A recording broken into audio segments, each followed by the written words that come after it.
Olá. Tem uma coisa que me intriga, sabe? A gente vê por aí umas frases tipo: o observador cria a realidade. Tudo é possível, basta escolher. Essa também. Essa. Exato, elas aparecem em todo lugar, em posts, em palestras motivacionais. E a justificativa é quase sempre a mesma: mecânica quântica. Uhum. Virou a explicação para tudo que é meio mágico, né? Pois é, parece que a ciência mais complexa e, vamos ser honestos, mais esquisita que existe virou uma espécie de manual de autoajuda. E é um fenômeno fascinante se a gente parar para pensar, porque, de um lado, você tem a teoria física mais precisa, mais testada da história. A base de, sei lá, tudo. Laser, computador. Toda a tecnologia moderna. Exato. E do outro lado, ela virou essa fonte quase infinita de metáforas sobre a vida, sobre potencial humano, consciência. É isso. E a nossa missão hoje, mergulhando nas fontes que a gente tem aqui, que vão dos pioneiros, tipo Dirac, até os experimentos mais recentes que ganharam o Nobel, de Aspect e Zeilinger, a missão não é só dizer isso é ciência, isso não é. Certo. A pergunta que me guia é outra. É. Por quê? Por que a gente se sente tão atraído por essa linguagem da física quântica para descrever a nossa vida? Ótima pergunta. O que essa conexão, mesmo que seja só metafórica, revela sobre a gente? Exato. Porque não é um simples erro, sabe? É uma busca por linguagem. Quando a gente tem experiências internas que parecem misteriosas, contraintuitivas, a gente busca uma linguagem de algo que também é misterioso para descrever. E, bom, nada é mais estranho que o mundo quântico. Com certeza. Então, nosso trabalho aqui vai ser esse: separar o que é ciência para valer do que é, digamos, uma licença poética, mas sem desmerecer o poder dessa poesia, né? Perfeito. Então vamos começar pelo conceito que é tipo a porta de entrada para tudo isso. A superposição quântica. Uhum. A ideia de que uma partícula, um elétron, pode estar em vários lugares ao mesmo tempo. O exemplo clássico é o gato de Schrödinger, né? Que está vivo e morto até a gente abrir a caixa. Isso na física, isso é para valer. É absolutamente para valer. Não é uma especulação, uma filosofia. É o pilar matemático da teoria. Nossa. O princípio da superposição diz que, antes de uma medição, um sistema quântico existe como uma combinação de todos os seus estados possíveis. Um elétron não está ou aqui ou ali. Ele está numa nuvem de probabilidade que inclui aqui e ali. Uma nuvem. É. E isso tem consequências práticas gigantescas. A computação quântica, por exemplo, só funciona por causa disso. Um qubit pode ser 0 e 1 ao mesmo tempo, o que dá um poder de processamento que é impensável para um computador normal. Para uma pessoa dizendo, eu estou vivendo múltiplas realidades e posso escolher qual manifestar, é um salto gigantesco. É o salto da física para a metáfora. E é um salto que a gente entende por que acontece. Do ponto de vista da física, não. Um ser humano não pode estar em dois lugares ao mesmo tempo. Ok. Esses efeitos quânticos, essa estranheza toda, acontece na escala subatômica. No nosso mundo de coisas grandes, quentes, esses efeitos se cancelam. O nome técnico é decoerência. A interação com o ambiente força tudo a ter um lugar definido. Mas a metáfora é poderosa demais para a gente só ignorar, né? Sem dúvida, e como metáfora para o potencial humano, ela é perfeita. Pensa no momento antes de tomar uma decisão importante. Mudar de emprego, de cidade. Futuros possíveis existem na sua mente, né? Você está, metaforicamente, num estado de superposição.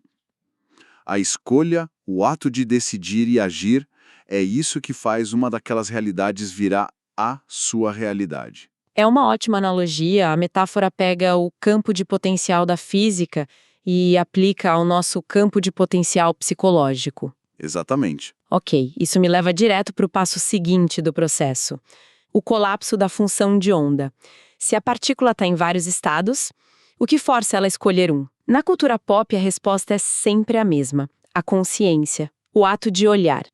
É daí que vem a ideia de que nosso foco, nossa atenção, molda o universo. E o que a física diz? Então essa é talvez a apropriação mais famosa e mais equivocada. O que a física de fato diz, com base em décadas de experimentos, é que o colapso, ou melhor, a medição, ela acontece por uma interação física irreversível. Interação física. Tipo o quê? Pode ser um fóton de luz batendo no elétron, pode ser o elétron interagindo com um detector, ou simplesmente com as moléculas de ar em volta. A observação na física quântica não significa um ser humano consciente olhando, entende? Entendi. Significa um sistema quântico interagindo com um sistema macroscópico de um jeito que deixa um registro. Mas espera aí, vamos aprofundar isso. Um detector é um objeto físico. O nosso cérebro, com neurônios, sinais elétricos, também é um objeto físico super complexo. Por que os cientistas são tão taxativos em dizer que a interação no cérebro não pode contar como uma medição que afeta o mundo lá fora? Essa pergunta é excelente. Ela toca no coração de um problema que ainda é debatido, o problema da medição.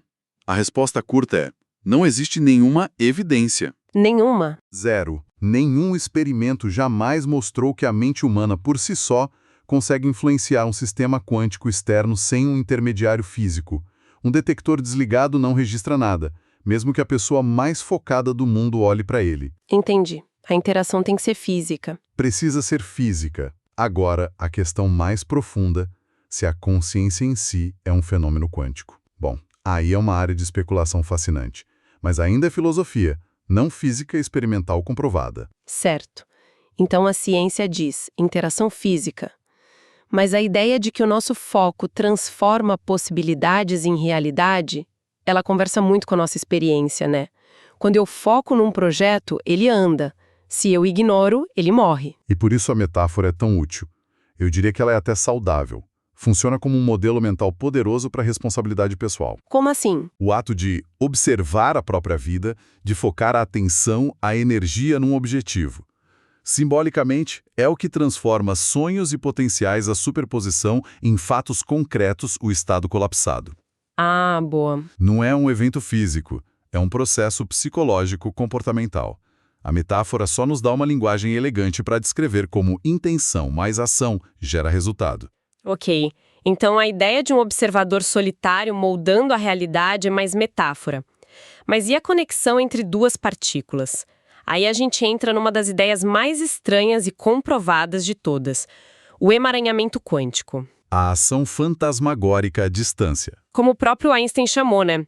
Ele não gostava nada dessa ideia. Não gostava. Mas agora a gente sabe que ele estava errado nesse ponto.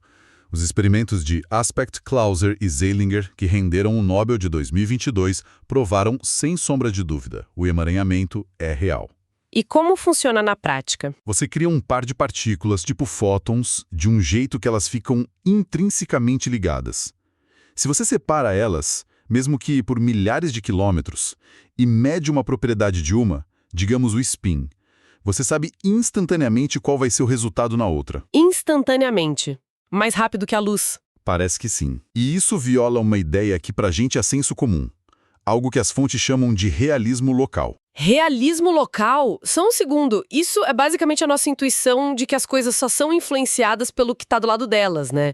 Tipo uma bola de bilhar batendo na outra. Exatamente. E que as coisas têm propriedades definidas mesmo se a gente não tá olhando. O emaranhamento destrói essa ideia. As partículas não têm propriedades definidas antes da medição, e o que acontece aqui parece afetar lá longe instantaneamente. Uau. No entanto, e esse é um no entanto gigantesco, Sempre tem um, né? para Marte. Ué, por que não? Se eu mexo aqui e lá muda na hora. Porque o resultado de cada medição individual é aleatório. Imagina que a gente tem duas moedas mágicas emaranhadas. Sempre que uma cai cara, a outra, lá em Marte, cai coroa. E vice-versa. É uma correlação perfeita. Certo. Mas você aqui na Terra não pode forçar a sua moeda a cair cara para mandar um binário. Você joga e ela cai cara ou coroa com 50% de chance. Você só descobre a correlação depois, quando liga para o seu amigo em Marte e vocês comparam as anotações. Ah, entendi. A correlação é perfeita, mas o controle sobre o resultado é zero. Exato. É uma conexão estatística, não uma linha telefônica. E, claro, a metáfora que surge daqui é óbvia, a da conexão profunda entre pessoas. Aquela sensação de que você e alguém estão emaranhados, né? que um sabe o que o outro sente mesmo à distância. Cientificamente, os mecanismos do cérebro, da emoção, são neuroquímicos, psicológicos, mas existe metáfora mais bonita para descrever um laço afetivo que parece transcender o espaço e o tempo? Não, é linda mesmo. É uma imagem poética perfeita. A ciência descreve a correlação estatística entre partículas. A poesia usa essa imagem para descrever a conexão sentimental entre pessoas. São domínios diferentes, e ambos são válidos. Falando em coisas que dão um nó na cabeça, isso me lembra outro conceito. Menos famoso, mas que aparece muito em papos sobre ansiedade, autossabotagem, o efeito Zenão quântico. A ideia de que uma panela observada nunca ferve. É uma das minhas analogias favoritas, porque ela é psicologicamente muito, muito precisa. E na física isso é real. É real e foi demonstrado em laboratório. Se você tem um sistema instável, tipo um átomo radioativo que está prestes a decair, e você o mede de forma constante e repetida a cada nanosegundo, você pode congelar ele no estado inicial. Como assim? Cada medição força o sistema a colapsar de volta para o ponto de partida, impedindo a evolução natural dele. Nossa! Ou seja, observar demais impede a mudança. A aplicação disso para a vida humana é imediata. É imediata e é brilhante. Ilustra perfeitamente como a obsessão pelo controle, a ruminação ansiosa, a incapacidade de soltar um processo podem paralisar o crescimento. É a pessoa que planta uma semente e fica desenterrando todo dia para ver se já germinou. Exatamente esse é o exemplo. A semente nunca vai germinar. É o escritor que relê a mesma frase 100 vezes e acaba apagando tudo. Essa hiperobservação, essa microgestão da própria vida, mata a espontaneidade e o desenvolvimento. A física só deu um nome chique para uma dinâmica que a gente já conhecia. Isso me faz pensar num outro conceito que desafia não a conexão, mas a própria solidez das coisas, o tunelamento quântico. A partícula que atravessa uma parede. Essa é clássica. E é um dos efeitos quânticos mais importantes que existem. É responsável pelo sol brilhar, pela memória do seu celular funcionar. Sério? Seríssimo. Na física clássica, se você joga uma bola contra um morro, ou ela tem energia para passar por cima, ou ela não tem. Fim. Na física quântica, a partícula é descrita por uma onda de probabilidade. Certo, a tal nuvem de probabilidade que a gente falou antes. Exato. A maior parte dessa onda bate na barreira ou morro e volta. Mas uma partezinha minúscula dela vaza para o outro lado. E se essa parte da onda vaza, existe uma chance, pequena mas não nula, da partícula de repente aparecer do outro lado sem nunca ter tido energia para passar por cima. Que loucura! É assim que a fusão nuclear acontece no Sol, sabe? E os chips de memória flash guardam informação usando elétrons que tunelam através de barreiras. Então a má notícia é que a gente não pode atravessar paredes. E, infelizmente, não. A probabilidade para um objeto do nosso tamanho é tão ridiculamente pequena que a gente teria que esperar muitas vezes a idade do universo para isso acontecer uma vez. Ok, sem chance. Mas, simbolicamente, é a metáfora definitiva para a superação. Para encontrar soluções inesperadas para problemas que parecem intransponíveis. É a ideia de que às vezes o caminho não é por cima do obstáculo, mas através dele, de um jeito que a lógica normal não previa. Para a gente fechar nosso tour, tem uma última ideia muito popular, a de que somos quase todo vazio, que o átomo é um núcleo minúsculo, com elétrons longe e nada no meio, e que esse vazio seria a nossa natureza espiritual. Essa é uma simplificação que a própria física já superou, sabe? A visão do átomo como um mini-sistema solar ficou lá para trás. E qual é a visão de agora? Com a teoria quântica de campos, hoje a gente entende que o espaço dentro do átomo não é um vazio inerte, ele é um plenum, um campo pulsante, fervilhante de energia, onde pares de partículas e antipartículas virtuais surgem e desaparecem a todo instante. Uau! O vácuo quântico tem energia, então? Muita energia. E isso é provado por efeitos reais, como o efeito Casimir. Então, a premissa física de que somos vazio está incorreta. Mas, de novo, e a metáfora? Exato. A ideia de um vazio interior. Se a gente pega essa imagem e ressignifica, não como ausência, mas como esse campo de potencialidade pura, onde a criatividade e novas possibilidades podem surgir a qualquer momento, Aí a gente tem uma reflexão filosófica e espiritual muito bonita. O vazio não como o nada, mas como o espaço onde tudo pode vir a ser. Perfeito. Então, depois dessa jornada toda, a gente volta para a pergunta inicial. O que tudo isso significa? Fica claro que a mecânica quântica é a descrição rigorosa da natureza, a base da nossa tecnologia, e as metáforas são ferramentas psicológicas. Mas por que essa ciência, e não outra, se tornou essa fonte tão rica? Eu acredito que a resposta está na natureza dos conceitos. Superposição, emaranhamento, potencialidade, o papel da interação. Isso não é só sobre física.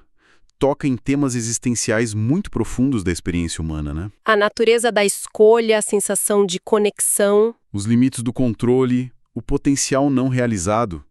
A mecânica quântica, meio que sem querer, nos deu um vocabulário novo e poderoso para falar sobre as partes mais misteriosas de nós mesmos. É como se a ciência, ao explorar o mistério mais fundamental do universo material, tivesse encontrado padrões que espelham os mistérios da nossa própria consciência. Exatamente. E isso nos deixa com uma reflexão final, que é a verdadeira conclusão dessa nossa investigação. O fato de a linguagem da física quântica ser tão eficaz para descrever metaforicamente a experiência humana. O que isso realmente nos diz? Será que revela algo profundo sobre os padrões da natureza que se repetem em diferentes escalas, do subatômico ao psicológico? Uma espécie de harmonia oculta no universo? Ou será que fala mais sobre nós? Sobre a nossa busca incessante por significado que nos leva a usar as ferramentas conceituais mais avançadas que a gente tem hoje, a ciência de ponta, para tentar decifrar o enigma mais antigo de todos, nós mesmos. A resposta, talvez. Talvez esteja numa superposição de ambas as possibilidades.